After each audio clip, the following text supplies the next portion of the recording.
No te pierdas y sigue el GPS donde los negocios y la tecnología se unen para marcar tu ruta. Historias, datos, actualidad y conversación que te orientan en la ruta de la tecnología y negocios para que tomes la ruta correcta. Aquí comienza GPS con la conducción de Nasib Segovia, director de la Escuela de Negocios de UNIAC.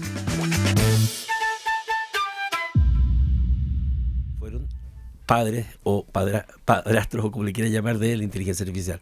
Por lo tanto, tiene que ver con que estaba siempre pensada en cómo simulamos o cómo representamos el pensamiento humano. Hay memoria de corto plazo, memoria de trabajo, procesamiento cognitivo, heurísticas, todo eso tiene que ver con cómo pensamos.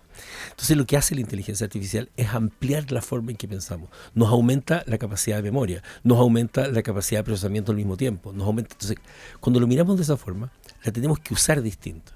Porque entonces ya no es una herramienta en el sentido de que yo le pongo algo y me entrega un output. Porque la inteligencia artificial, y ahí es donde viene lo interesante, cuando uno mira los resultados que ha tenido en distintas partes, los buenos resultados son cuando el operador de la inteligencia artificial es un muy buen operador en sí mismo de aquella cosa que sabe hacer. Y la inteligencia artificial lo que hace es ampliar. Piénsalo en el mundo académico, por ejemplo. Hoy día alguien quiere hacer una tesis. Antes, si quería hacer una tesis, tenía que leerse, varios libros, te echaba un año en llevarse los libros. Hoy día puedes agarrar 40 papers, meterlo en Notebook LM, ¿no es cierto? Y generar pero tienes que tener una hipótesis. La hipótesis la tienes que tener tú, no te la va a generar la inteligencia artificial.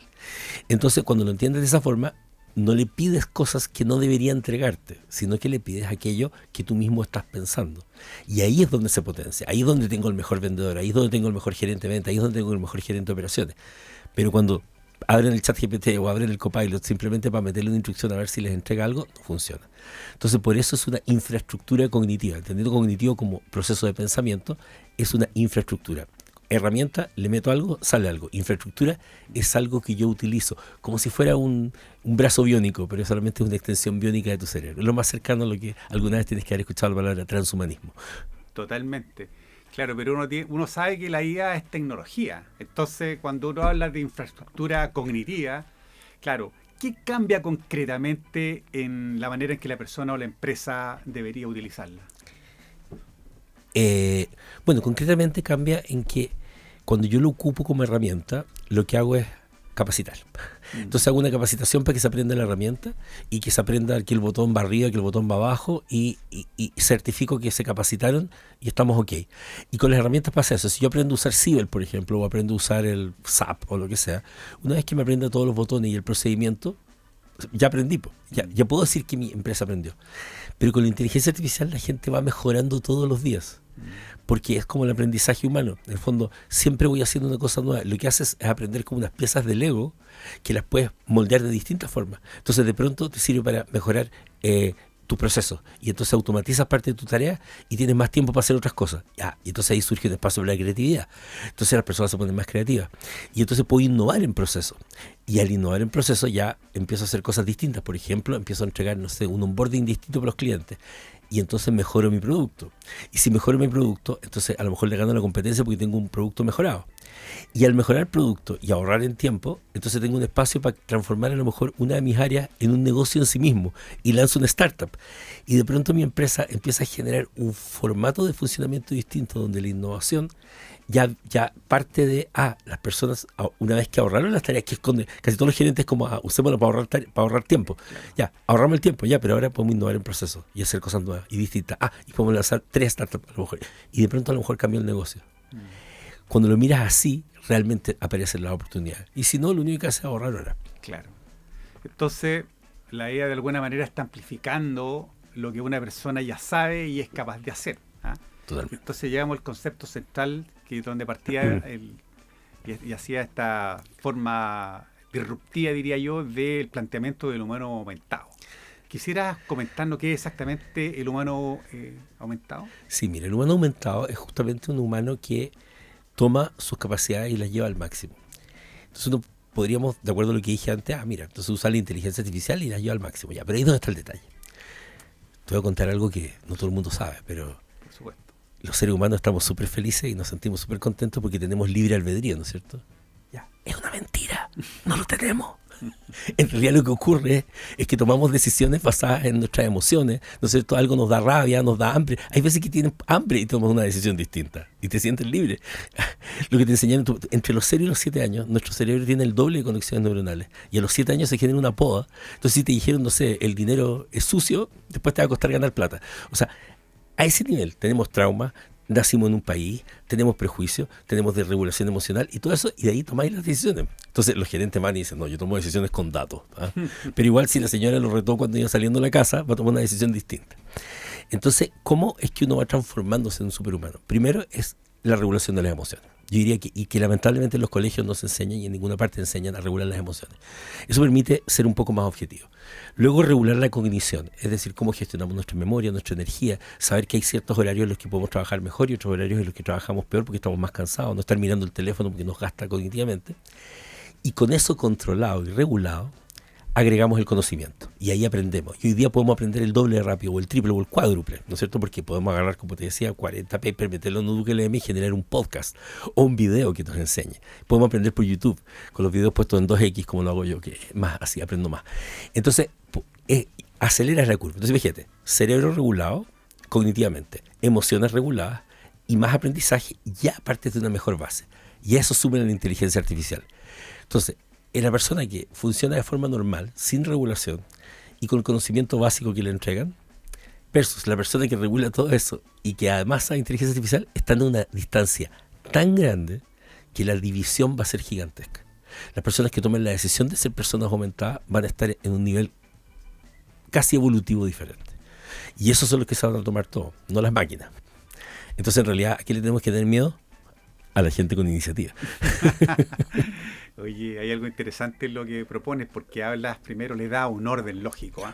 Hablas de regulación emocional, después regulación cognitiva, conocimiento profundo, y al final, ¿cierto? En la cola, si invertimos la pirámide, la inteligencia artificial. Exacto.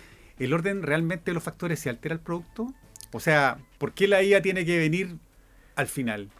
Mira, es una muy buena pregunta, porque mucha gente dice, ya, pero si efectivamente yo, de hecho hay, en recursos humanos se está hablando mucho de la brecha que está habiendo de que tú hoy día puedes agarrar un junior y transformarlo en senior en 3 años con inteligencia artificial.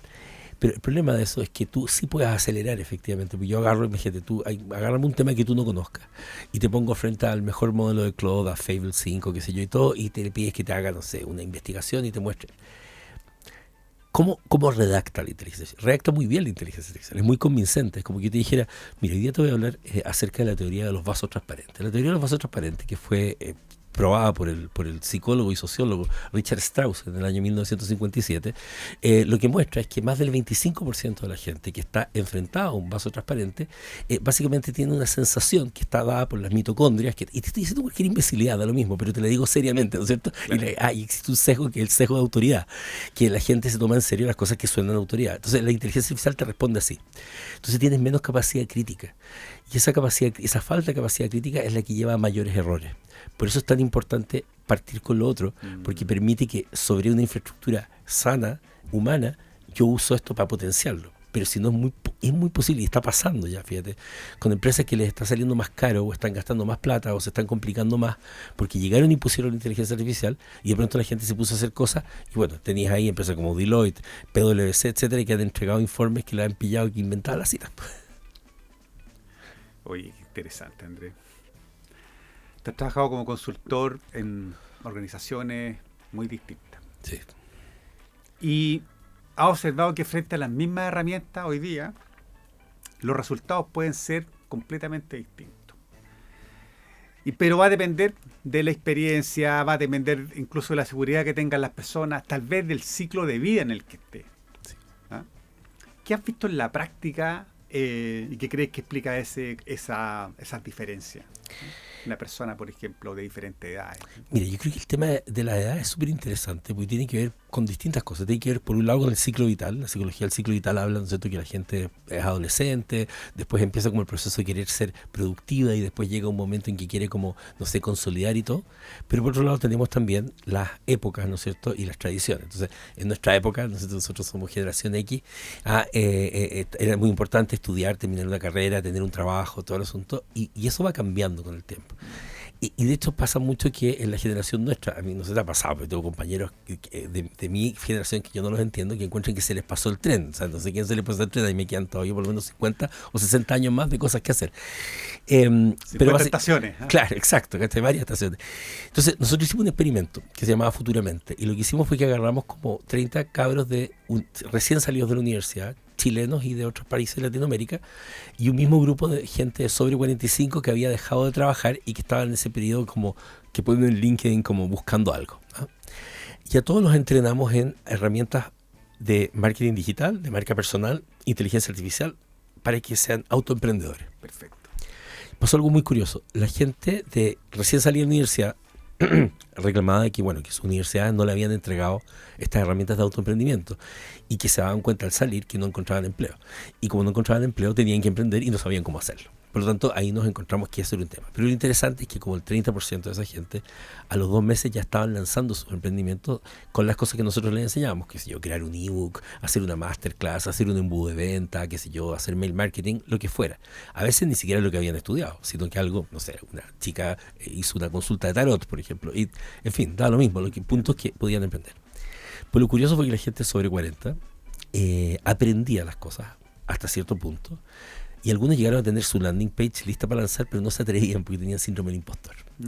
No, pero es que es ridículo, es que mis amigos me van a encontrar ridículo. ¿Cómo voy a estar emprendiendo a esta edad? ¿Cómo voy a estar lanzando esto? ¿Cachai? Porque algunos lo hacían de algo que les gustaba y era como, pero es que suena poco serio, es que voy a perder mi imagen. Y ahí te das cuenta cómo las generaciones van asumiendo ciertos miedos. Y el miedo más grande que hay es el miedo al ridículo o el miedo a no ser parte de. Entonces la mayoría de las organizaciones, cuando tú tratas de implementar inteligencia artificial, sobre todo en la gente más adulta, y es un problema porque estamos hablando de que los gerentes, o sea, los que toman las decisiones, generalmente son sobre 40 años. Y ellos se enfrentan a 2 problemas. Uno es que les da miedo hacerlo mal y por lo tanto quedar como tontos, entre comillas, y porque uno no quiere ser tonto porque no lo quieren, y si no lo quieren se queda solo. Entonces finalmente el cerebro lo que tiene miedo es a la soledad, porque cuando te quedas solo, yo siempre digo a la gente, había 2 tipos en la prehistoria: uno paranoico que andaba así que los animales se iban a comer, y otro que andaba respirando y mirando para todos lados, y en el cual se murió. Entonces somos nietos del paranoico, entonces nadie quiere morir. Entonces estos gerentes, además, cuando trabajaban, cuando eran jóvenes, no tenían computador. Y cuando fueron creciendo, su secretaria o alguien de informática les iba haciendo las tareas tecnológicas, así que se alejaron de tocar la tecnología. Entonces, ante esa sensación de torpeza, es que con mayor razón se alejan. Y eso va haciendo que haya una distancia. Y los jóvenes, por otro lado, les pasan las licencias, las usan, pero no tienen la mentoría del mayor para entender. Por eso no funciona. Oye, escuchándote, aparece una paradoja. Ay, me dicen que me acepta el micrófono. ¿Ahí está bien? Perfecto. Hoy tenemos, como acabas de mencionar, acceso a herramientas cada vez más poderosas, ¿cierto? Sí. Pero eso no significa necesariamente que vamos a tomar las mejores decisiones con la información, ¿ya? Entonces, ¿el problema realmente es aprender a usar la IA o hay un problema ahí en las capacidades humanas que deberíamos desarrollar antes de usar esto? A propósito de que hay esta infraestructura cognitiva y tú al final colocas la pirámide. Entonces, la pregunta es realmente el problema aprender o hay una capacidad humana que yo debería aprender antes de utilizar la inteligencia? Es una buena pregunta, porque yo creo que efectivamente sí. Hay varias cosas. Por un lado, bueno, ya sabemos que en general la comprensión lectora de la gente no es lo mejor que hay. Por supuesto.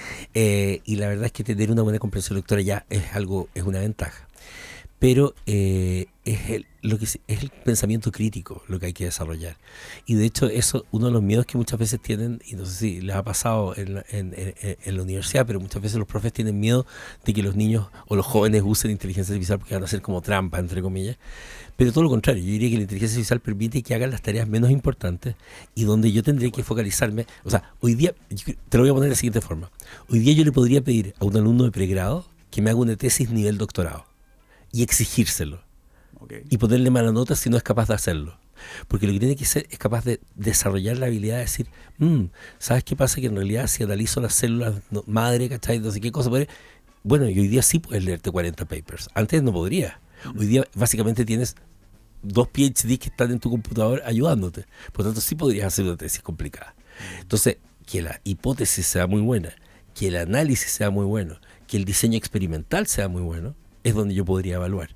Y esa es la habilidad que la persona tiene que desarrollar. Porque todo el resto, el juntar la información, el hacer algunas hipótesis, eso ya lo puede hacer con la inteligencia artificial. Entonces diría que la capacidad de decidir qué es importante, el criterio, por ejemplo en arte, aquí en UNIAC, que es súper bueno lo que tiene que ver con la parte audiovisual y todo, lo que es arte hoy día tú tenías, al principio todo el mundo, no, ¿cómo vamos a dejar que se hagan películas y videos? Yo tengo una productora audiovisual y hacemos videos con IA, y quedan bonitos. ¿Por qué? Porque lo que importa es el criterio estético. La IA te hace la cuestión, pero tú tienes que tener el criterio estético. Entonces, la generación de criterio estético, la generación de criterio técnico, la capacidad de síntesis, la capacidad de hacer hipótesis, el pensamiento crítico, eso es lo que diría yo que marca la diferencia. Ahora, eso con IA...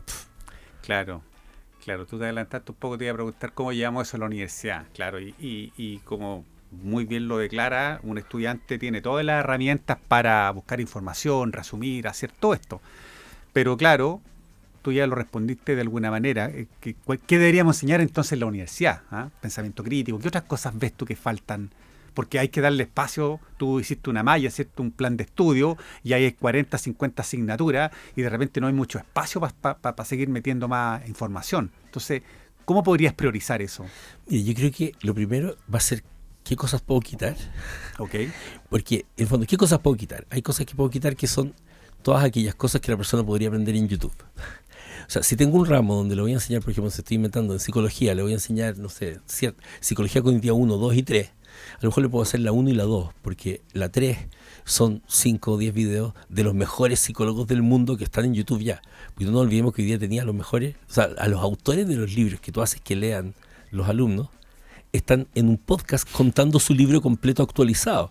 La pregunta es, ¿por qué querría leerme la quinta edición de 1984 del libro a la entrevista de 2 horas en podcast donde cuenta su versión actualizada? Esa es la primera cosa que tengo que pensar. Pensado eso, yo digo, perfecto, quito todo esto y aquí lo que agrego, las cosas que debieran estar sí o sí. Hoy día no me imagino que sea razonable que alguien salga sin tener ciertas nociones de autoemprendimiento. Hoy día, por ejemplo, antes era el currículum. Y el currículum y LinkedIn y todo. Hoy día es la marca personal. Hoy día que tengas un buen Instagram es más importante si quieres conseguir un buen empleo. Hoy día incluso cuando te van, literal, cuando te entrevistan, igual miran tu LinkedIn y miran tu Instagram. Entonces, si quieres que la gente quiera pagar más caro por lo que tú haces y ganar más plata, porque ¿qué pasa ya? Digamos que sales de la universidad y aspiras a ganar, no sé, 4 palos, 5, 6, ya, pero ¿y qué pasa si haces un taller de 500 lucas para 10 personas? Tenés 5 palos, ¿no es cierto? Y conseguir 10 personas para un taller de 500 lucas no es tan difícil. Ahora, ¿por qué la gente va a confiar en ti? Porque tienes un Instagram bacán. Entonces la gente puede generar más riqueza incluso y hasta contratar a otra gente en un mundo donde van a disminuir los empleos. Porque, ojo, sí va a terminar pasando eso. Hoy día los agentes están haciendo cosas mucho mejor que muchos humanos. Y se vienen, de hecho, acabo de lanzar un podcast sobre robótica y sobre robots androides, porque se viene todo el mundo de los robots androides. Muy fuerte, los próximos 4 años va a tener robots caminando por la oficina. Entonces hoy día te diré que le quito algo de contenido que puedo verlo en podcast, le agrego contenido que tiene que ver con emprendimiento, con inteligencia artificial y desarrollo, infraestructura tecnológica, y hago que las personas generen profesiones aumentadas. Ya no solo la persona aumentada, sino que su profesión aumentada. Porque lo que hago es productizar, de hecho, parte del proceso, de manera de poder atender a mucha gente en menos tiempo usando la tecnología. No lo había pensado de esa manera, pero tienes razón. El humano aumentado y ahora en esa misma línea. Oye, un profesional de 40 o 50 años, por supuesto que tiene menos familiaridad con la tecnología. Y lo hemos conversado, ya hiciste ese experimento, ¿no? Que alguien, obviamente, que tiene 25, pero tiene algo, el que tiene 40 o 50 años, que no tiene el de 25, o el joven, ¿no? Y tampoco lo puede descargar de un prompt, No. ¿cierto? Que son 20 o 25 años Exacto. de experiencia. ¿Qué ocurre cuando combinamos, ¿cierto?, esas dos, la experiencia con la inteligencia artificial? ¿Y qué puede convertirse eso en una nueva ventaja? ¿O? Total. Yo diría que todo el concepto hoy día de la economía silver, que le llaman, que es como la economía plateada. La economía plateada, claro. Yo diría que hoy día es el momento de la gente de sobre 50. O sea, este es tu momento, ¿cachai? Es como, agarra tu conocimiento. Mira, nosotros entrenamos a gente, tenemos una comunidad que se llama Autómata Pro y tenemos pura gente sobre 40 y todo. Tenemos, no sé, una abogada que transformó toda su expertise en la ley de protección de datos y generó su propio software. una profe que tiene su profe de matemática, que generó su propio software también y tiene ahora todo un modelo de aprendizaje usando inteligencia artificial. No sé, estuve con una señora pastora de 61 años que ahora está armando toda una infraestructura tecnológica para gestionar su iglesia. Gente que está haciendo, o sea, es sorprendente, hacen sus propias startups con tecnología y se revitalizan. Y fíjate que hay un fenómeno además que es interesante, que es psicológico. No es solo que pueden ganar plata, no es solo que pueden hacerlo como a su ritmo, sin un jefe, sino que tienes un nuevo tipo de profesional, que es el fraccional, que puede ser, por ejemplo, gerente de algo en 5 empresas distintas, porque en realidad puede trabajar 2 días en cada empresa porque tiene una infraestructura tecnológica donde mucho de su conocimiento lo transformó en un servicio productizado. Y más encima se sienten bien consigo mismos y sienten que tienen mucha oportunidad. Esa señora de 61 me decía, oye, te encuentro razón. Y yo le decía, mira, nosotros estamos 20 años estudiando y después 20 años trabajando. Por lo tanto, cada 20 años tenemos una vida completa. Con inteligencia artificial, como aprendemos mucho más rápido, en realidad en 10 años podemos hacer una carrera de algo completo. Si tienes 50, y hoy día la gente está viviendo hasta los 90, tienes 50, 60, 70, 80, 90, ya tenés 40 años, son 4 vidas completas que te quedan de carrera, 4 carreras nuevas que puedes hacer. Y de aquí a 30 años vamos a vivir como hasta los 150, se cree, así que calcula la cantidad de vidas que te quedan. Oye, aquí hay una pregunta interesante, que hasta ahora hemos hablado, por supuesto, de personas y cómo deberíamos formarla. Pero llevemos esto a la empresa. Hoy muchas organizaciones están comprando licencias, creando política de inteligencia artificial, capacitando equipo. Entonces, aquí hay una pregunta difícil. ¿Quién debería liderar la inteligencia artificial en una organización? Ya, mira, aquí la pregunta... Aquí con cuidado. Sí, lo voy a decir con cuidado, porque hay gente que me va a odiar, tanto los que lo deberían estar haciendo como los otros. Yo encuentro, y si me estás escuchando, persona encargada de recursos humanos o de personas, tú eres el responsable de la inteligencia artificial.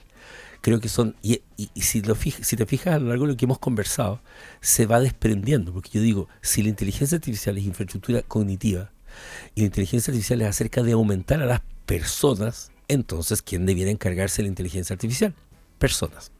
Y debo decirlo con mucho dolor para mis colegas, ¿no es cierto?, psicólogos, que le tienen bastante fobia a la tecnología, entonces eso hace que a veces les cueste un poco.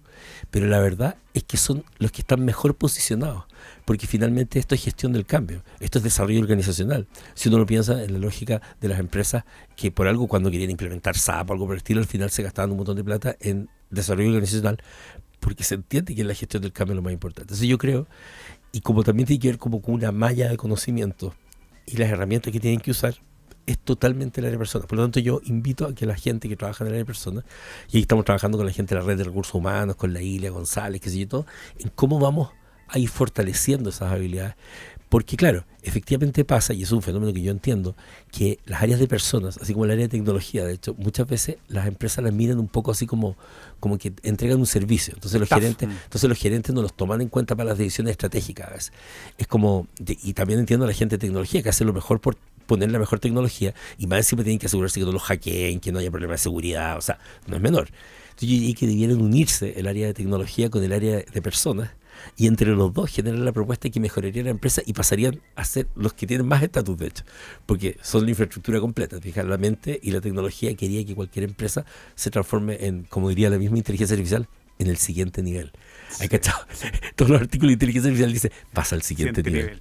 Oye, pero claro, hay un tema de competencias técnicas también y de adopción, ¿cierto? Entonces, ¿cuánto tiempo le va a tomar para liderar un proceso de esta naturaleza a la gestión de personas versus lo de tecnología que ya están en eso, ¿no? Claro, pero ellas están pero fíjate que lo de la tecnología están súper bien en lo que es tecnología, pero igual nunca logran implementar ni una cuestión. Porque las personas no las aprenden, porque ellos van y a lo bruto les tiran cualquier cosa. Tú que a ti te gustan los temas de UX, UI y todo, que, oye, interfaces atroces, ¿cachai? Los botones en cualquier parte y más encima el usuario es mañoso porque no lo quiere usar.